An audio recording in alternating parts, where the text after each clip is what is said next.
Welcome back, everybody. The History Guy here. It's been a while since I've visited this series, but I do like to come back to it from time to time. I know it's not one of my more popular, but there are some of you out there who desperately seek the next episode in this series, so I do want to revisit it.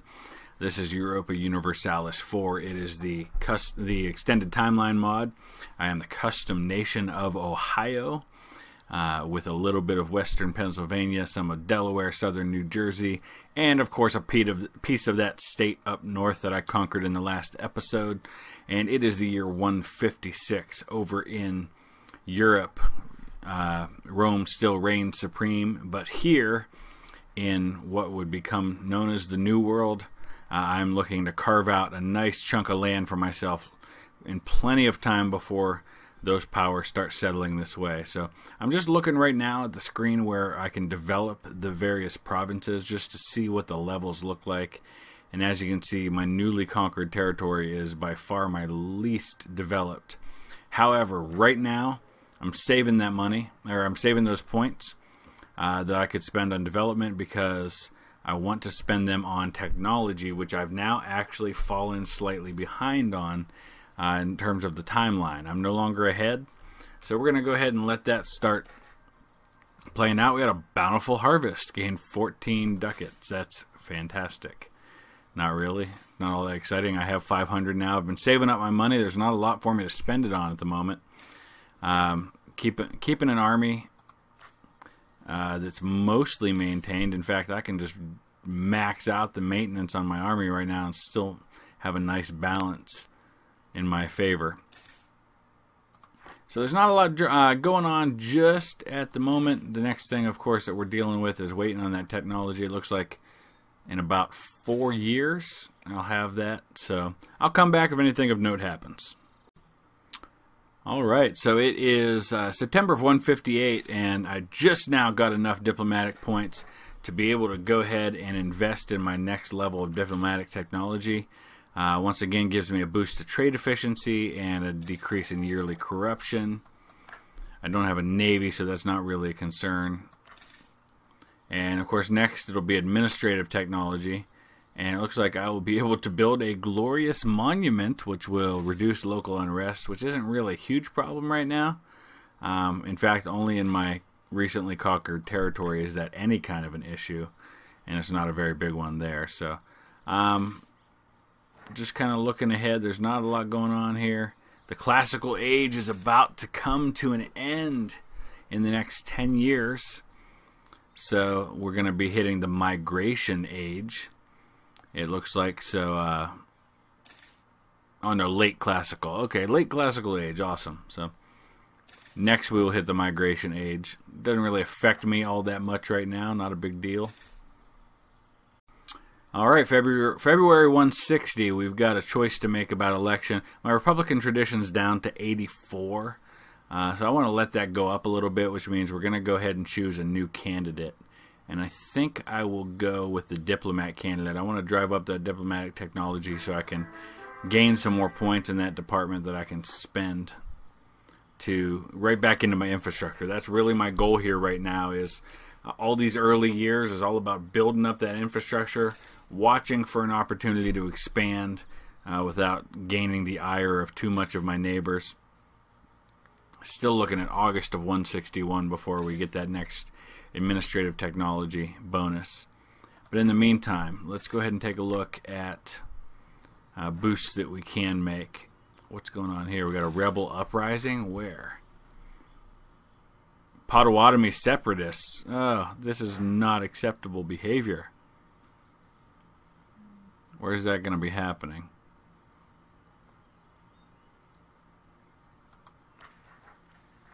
So how can we handle them? Show different means of handling them. I can lose prestige if they, if I accept their demands, which I'm not going to do.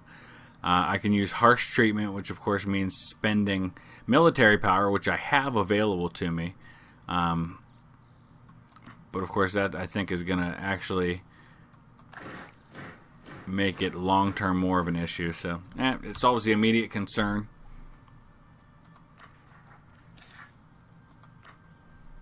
So we're about a year away from getting that next technology upgrade.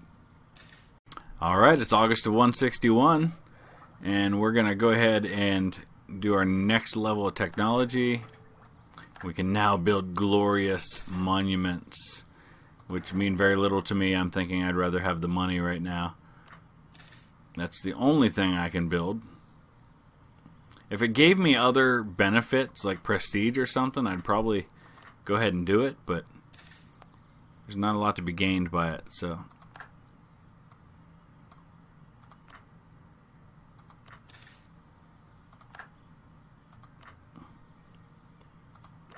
just taking a look to see if there's anything else we can do. I think we can go ahead and start improving some of my development score here. So we're going to start with up there in the state up north. We're going to increase that maximum manpower, and we're also going to go diplomatic power improvement. So that'll get me hopefully a little bit more in terms of funds that are coming in. We'll continue to just gain that. Yeah, I'm up to 2.2 now. So every little bit helps.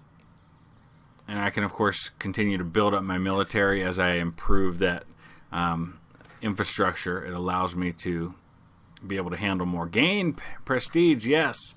I'm desperately trying to gain prestige, but I lose it as fast as I make it. So it doesn't really help me a whole lot.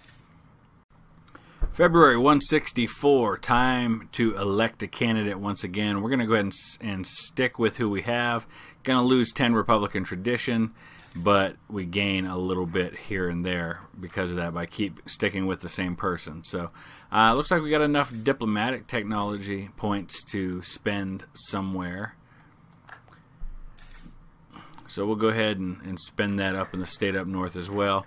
So long term, my next immediate concern as far as expansion goes continues to be the desire to unite the two separated halves of my glorious empire, or republic in this case. This is my ally here, so obviously I don't have that as an option for expansion right now. And I don't think I can expand to where the Lenape are because of them being too far away. So Mogao Wimego is a powerful landowner and political influencer among our Anishinaabe subjects, and we have long had a working relationship with him. He's always been quick to know what it is in the state that the state needs and what it could perhaps do for him in return. Alright, so what does that do for me? I lose prestige if I select this one. This one, however, gets me some nice bonuses, and we are definitely going to take that. So now we've got some military power that can be spent. We're going to go ahead and spend that. Just going to continue to reinvest those points until we get to the place where, once again, we want to save them up for technology. But we're still 11 years away from the next time that even makes sense. Why would I lose stability? Nobles are plotting to bring hereditary succession. No. No, no, no. We do not want that. Now we've got to go ahead and spend on boosting, but I don't have it. It's going to take just another month here, and I'll be able to boost back up to 3 stability. Oh, I need 236. I have 154. It's going to be a while.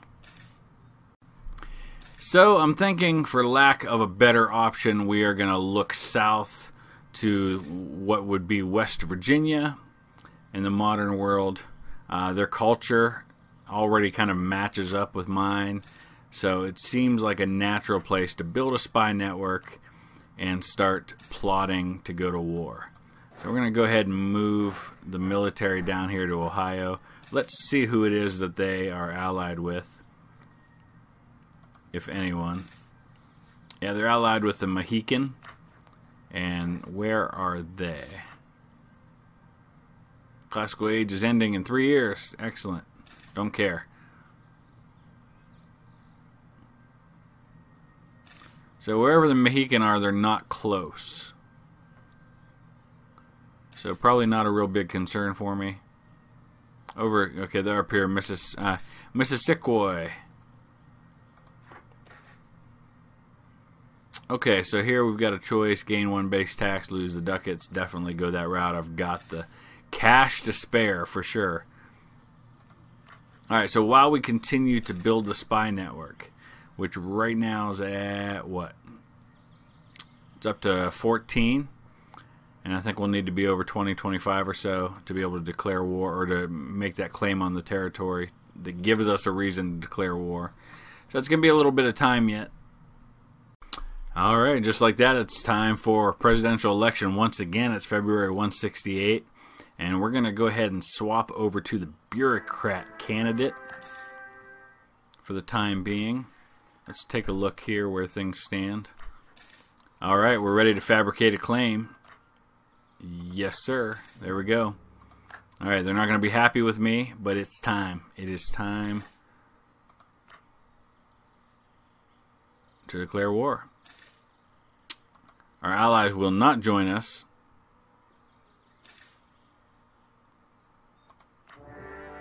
Okay. And he, of course, is going to get out of Dodge right away. Let me pause for just a second, because, of course, the first thing I need to do is make sure I'm raising war taxes. Kind of cover the added budget of going to war. Now, I know his ally is going to come down on me at some point, and then I'm going to have to go deal with him in order to finish this off. Comet sighted. Peasants are always superstitious, and the appearance of a comet in the sky has caused panic among our people.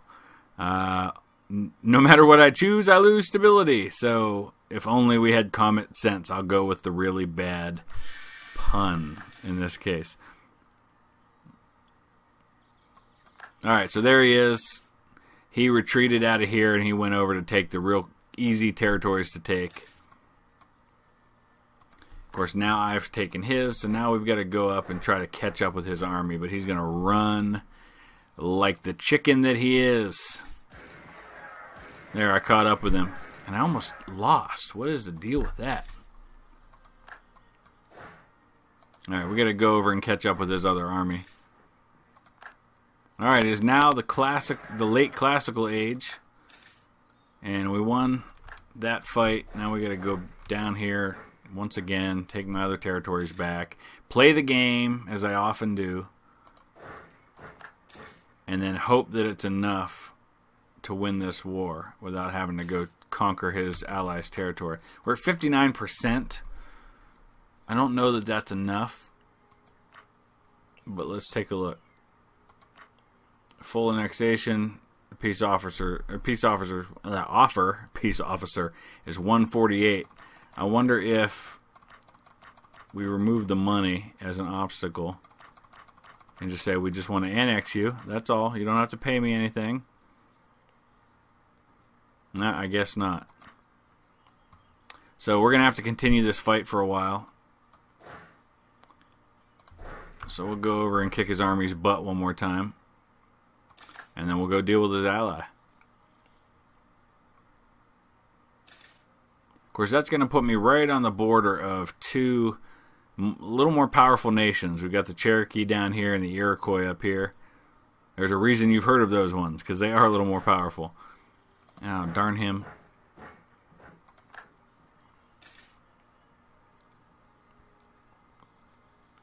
Alright, so I'll chase him down for a while here. If anything interesting happens, I'll come back, but otherwise we'll just try to finish this war off. Alright, so this thing should be just about over with. I went ahead and marched up to his allies' home territory here, and we're laying siege to them. I defeated his army in their home territory, so we're laying siege now. I'm still making a nice amount of income. I'm actually bringing in more than I was, because now I'm actually raising the war taxes. Of course, he's going back and taking these two territories again, so I'll have to go clean up by dealing with that one more time, because that drives down the war score from 69% all the way to 47%. Eventually, if you're not familiar with the game, the reason for that is that when you don't have fortifications, they don't have to lay siege. They basically can just go in there and occupy it relatively quickly. So there, I went ahead and took the home territory from him, and it's at 76% now. Let's see if that's enough to actually... No, he's still not going to do it. So we're going to have to go down. And of course, I could avoid some of these issues by having more than one army, but I don't really have anything better to do than to chase him around. So let's see what his peace offer is. Yeah, no, you're not just going to pay me and get away with that. So we're going to try to drive this war score up high enough to where he'll accept the offer. Alright, that's 92%. That's got to be enough. Please don't make me go all the way to 100 with this thing. Alright, there we go. Full annexation. They're going to pay me 100 ducats. Obviously, the inflation, all that stuff that goes with it, but we'll take care of that. Let's send that demand. They will accept. And our glorious realm has added yet another territory. So we'll go ahead and bring the army home. Things will go back to normal. Now we start the process of re-establishing stability, reducing the war exhaustion, managing the overextension, which I'll have to do by turning this into a core and into a state. Not much to that. I've done it before. We'll do it again. Okay, so something interesting happening here. We got a boundary dispute. The lack of good maps or tools to create accurate maps would occasionally lead to overlapping claims of authority in border regions. These disputes were usually over very marginal areas, but could serve a point of friction when monarchs decide to press the issue. So obviously this has happened throughout history. Here in the United States, there were disputes with Britain, for example, over the Oregon territory in the northwest part of the country. There have been disputes on what eventually became the southern border. A lot of those were dealt with by war. Some were dealt with diplomatically or with a purchase. In this case, I can gain a claim on one of the Cherokee territories, which I guess means that's the way we're looking for our next expansion. Something tells me probably going to need a little bit more of a military than I currently have if I'm going to go up against them. Foreign plots, huh? We're going to lose some, down to 73 Republican tradition. I got to be careful. I don't want that to go too low and have me tip into monarchy, which could happen if I go that route for too long. Alright, so let's take a look and see who the Cherokee are allied with.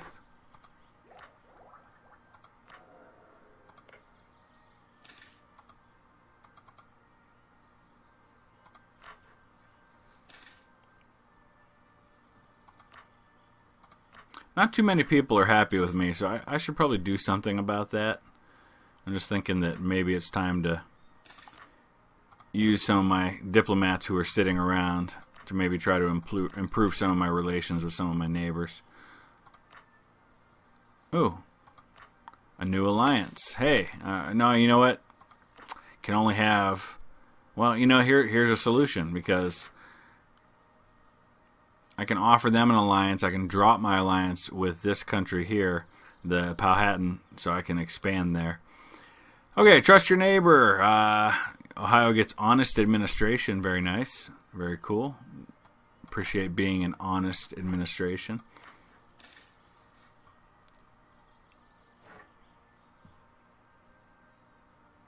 Too many. Yeah, I know. I got too many allies. So we're going to have to deal with that. We're going to have to break an alliance. Sorry. You got to know that means I'm about to turn on you. Alright, we'll let this marinate a little bit. We'll come back maybe after my next set of...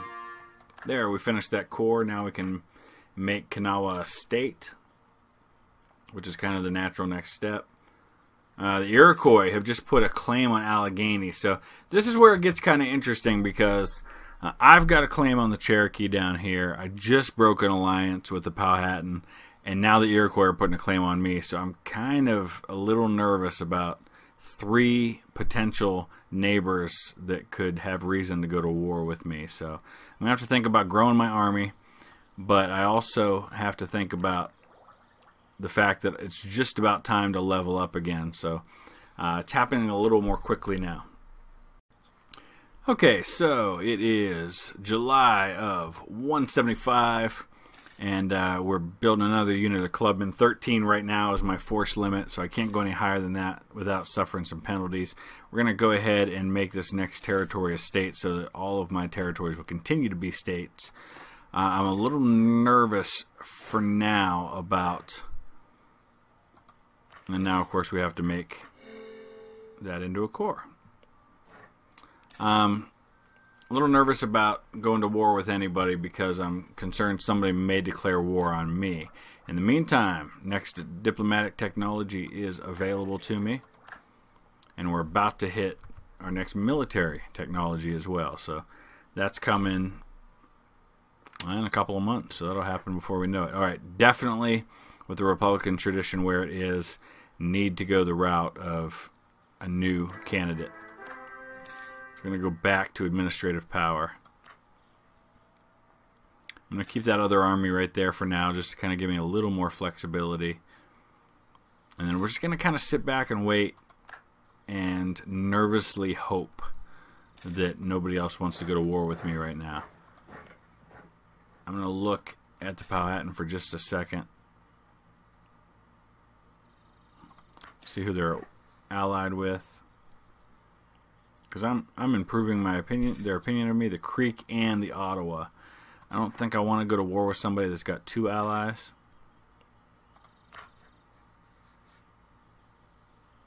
So this is interesting because the Cherokee are actually allied with, I believe, my ally. Maybe not.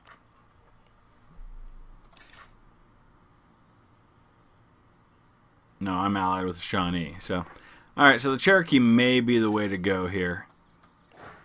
But I'm going to think about that, and I think I'll save that for the next episode. I'm going to wrap things up right here